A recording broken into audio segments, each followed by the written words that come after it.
Your audience has been writing information on little slips of paper. Maybe it's their favorite dessert. Maybe it's a favorite celebrity. Maybe it's a movie they liked, a book they've read.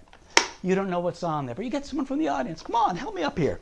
They stand next to the box. You go to the other side of the stage. They can reach in, and any slip they pick, well, you know what's going to be on it because they've all been switched for 4 slips. That's the crystal billet box. Hi there. If you're seeing this video, it means you're on my mailing list, and I'm here to tell you about this. I call it the crystal billet box. What this can do, well, it does many things. These could be slips on which 10 or 20 audience members have written information, and using this box, I can switch them all for 4 slips. But it's not just a forcing box. It's a switch box that can do other things. It can make things appear.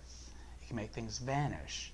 And of particular interest, it can also be used as a prediction chest, where free information ends up inside the clear box.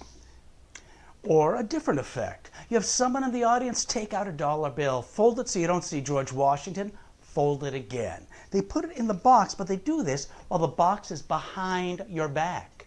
So you can't see anything at any time. Nevertheless, the box goes on the table, and you know the serial number of that bill because it's been switched.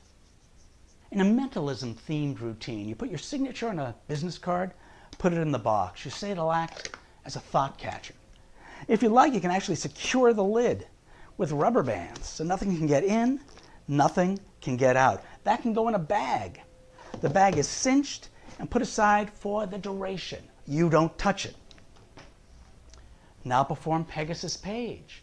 They stop at a page, you read their mind, then they go to look for that page, and it's missing. Torn out of the book. Where is it? They could even open this bag. If they take out the box, what will they find? Underneath your signed business card is the missing page, and it fits exactly. Needless to say, these were custom made, and I made 100 of them. And I don't know if I'll make more. Maybe I will, maybe I won't. It comes with the box, the gimmick box. It comes with different lids in case you want a different look for the effect. It comes with some very unusual large rubber bands in case you want to do a presentation where the box, seems to be extra secured. It still works even like this. And it comes with a bag so you can do the necessary magic completely hidden. And I'll teach, of course, many techniques, ways of using this box and applications. So it's something near and dear to my heart. I'm offering it to you, my mailing list, first. Excuse me, I'm getting a call. I think I saw the first one.